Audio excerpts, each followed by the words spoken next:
हिंदी वाली क्लास में सर्वनाम भाग 2 के अंतर्गत पहला प्रश्न है, यह हमारा घर है। रेखांकित शब्द में कौन सा सर्वनाम है? रेखांकित शब्द है यह और विकल्प हैं निजवाचक सर्वनाम, निश्चयवाचक सर्वनाम, अनिश्चयवाचक सर्वनाम और प्रश्नवाचक सर्वनाम। यह हमारा घर है वाक्य को पढ़ने से यह स्पष्ट होता है या यह निश्चित है कि यह शब्द का प्रयोग घर के लिए हुआ है। तो ऐसे सर्वनाम जिनके द्वारा किसी पदार्थ की निश्चितता का बोध होता है वे निश्चयवाचक सर्वनाम कहलाते हैं। तो इस प्रकार इस वाक्य में प्रयुक्त यह शब्द में निश्चयवाचक सर्वनाम का प्रयोग हुआ है। निश्चयवाचक सर्वनाम में जिन शब्दों का प्रयोग होता है उनमें यह, वह,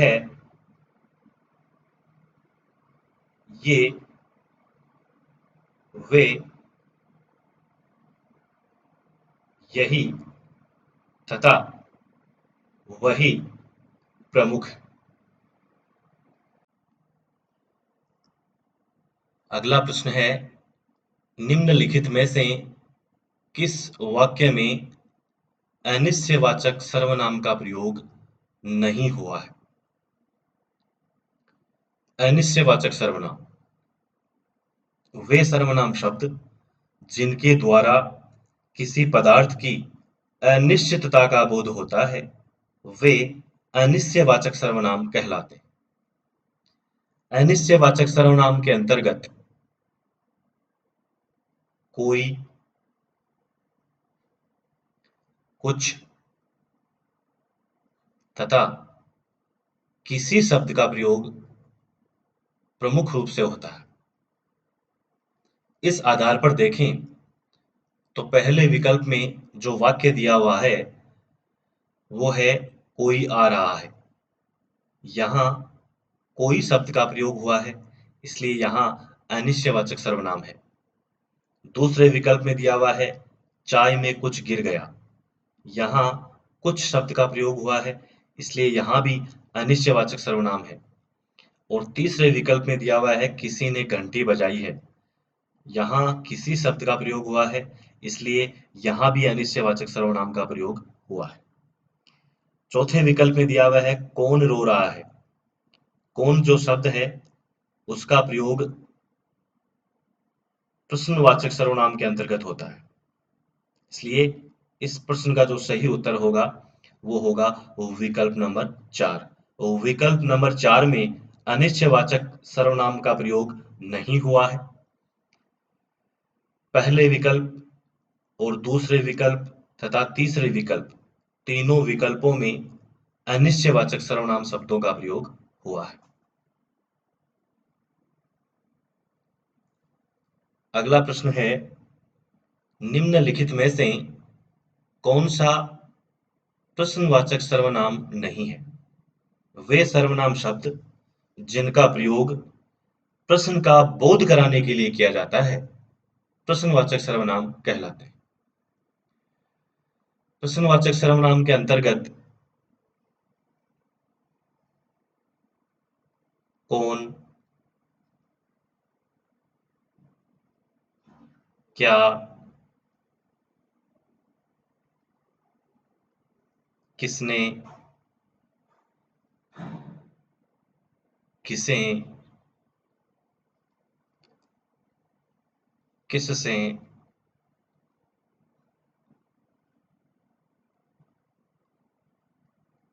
किसका, किसकी,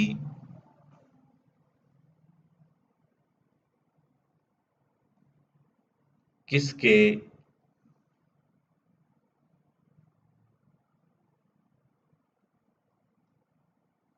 किन्हें,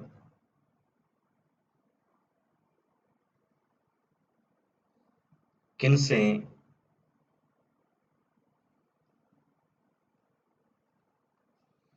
किसके लिए,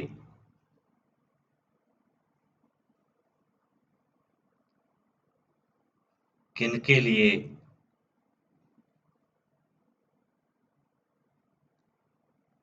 किनका,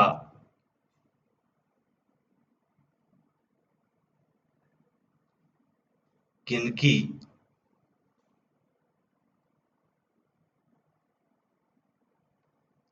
किनके,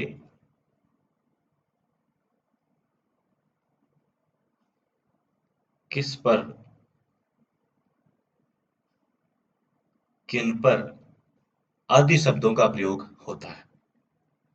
इस आधार पर देखें तो पहले विकल्प में दिया हुआ है किसे। किसे एक प्रश्नवाचक सर्वनाम शब्द है। दूसरे विकल्प में दिया हुआ है क्या। क्या एक प्रश्नवाचक सर्वनाम शब्द है। तीसरे विकल्प में दिया हुआ है किसका। किसका एक प्रश्नवाचक सर्वनाम शब्द है। चौथे विकल्प में दिया हुआ है कोई। कोई जो शब्द है वह अनिश्चयवाचक सर्वनाम शब्द है। इसलिए इस प्रश्न का जो सही उत्तर होगा वो होगा विकल्प नंबर 4। अगला प्रश्न है जिसकी लाठी उसकी भैंस। रेखांकित शब्द में सर्वनाम का कौन सा भेद है। जिसकी रेखांकित शब्द एक संबंधवाचक सर्वनाम शब्द है। संबंधवाचक सर्वनाम वे सर्वनाम शब्द जो दो भिन्न वाक्यों, उपवाक्यों या भावों को जोड़ने के लिए प्रयुक्त किए जाते हैं, संबंधवाचक सर्वनाम शब्द कहलाते हैं। संबंधवाचक सर्वनाम के अंतर्गत जिन शब्दों का प्रयोग किया जाता है उनमें जो तथा जो से बनने वाले अन्य शब्द, जिसे, जिसने,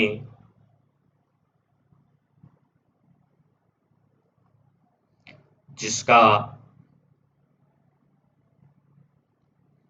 जिसकी,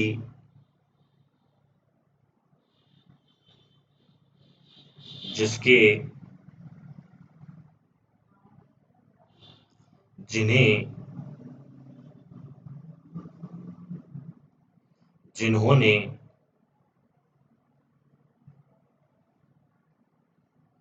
जिनका, जिनकी,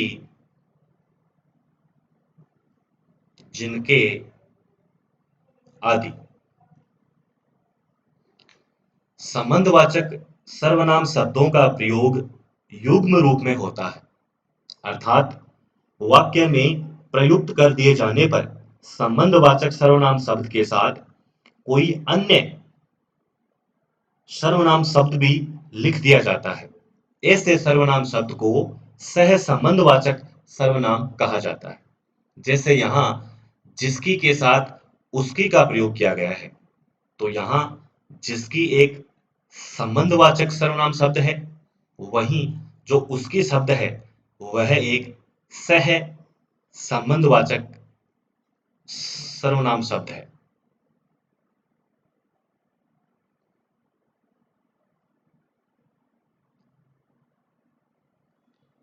उदाहरण द्वारा और हम इसको समझते हैं। जैसे जो मेहनत करता है, जो मेहनत करता है वह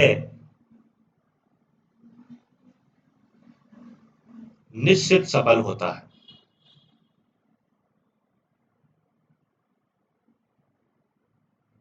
यहाँ इस वाक्य में जो के साथ वह का प्रयोग हुआ है, तो यहाँ जो एक संबंधवाचक सर्वनाम शब्द है और जो के साथ वह का प्रयोग किया गया है, तो वह एक सह संबंधवाचक सर्वनाम शब्द है। अगला प्रश्न है निम्नलिखित में से किस वाक्य में निजवाचक सर्वनाम का प्रयोग हुआ है। निजवाचक सर्वनाम वे सर्वनाम शब्द जिनका प्रयोग निजता प्रकट करने के लिए किया जाता है, निजवाचक सर्वनाम कहलाते हैं। निजवाचक सर्वनाम के अंतर्गत जिन शब्दों का प्रयोग होता है उनमें आप, स्वयं, खुद और स्वतः प्रमुख है। इस आधार पर देखें तो पहले विकल्प में दिया हुआ है वह आज नहीं आया। यहाँ वह सर्वनाम शब्द है जो कि एक अन्य पुरुषवाचक सर्वनाम शब्द है। दूसरे विकल्प में दिया हुआ है जो मेहनत करता है वह निश्चित सफल होता है, जो एक संबंधवाचक सर्वनाम शब्द है और जो के साथ वह का प्रयोग हुआ है और वह एक सह संबंधवाचक सर्वनाम शब्द है। अगले विकल्प में दिया हुआ है आपने क्या देखा। यहाँ आपने जो शब्द है वह एक मध्यम पुरुषवाचक सर्वनाम शब्द है और जो क्या है वह एक प्रश्नवाचक सर्वनाम शब्द है। अगले विकल्प में दिया हुआ है वह स्वयं पढ़ता है। यहाँ जो स्वयं शब्द दिया हुआ है वह एक निजवाचक सर्वनाम शब्द है। इसलिए इस प्रश्न का जो सही उत्तर होगा वो विकल्प नंबर 4 होगा। विकल्प नंबर 4 में निजवाचक सर्वनाम शब्द का प्रयोग किया गया है।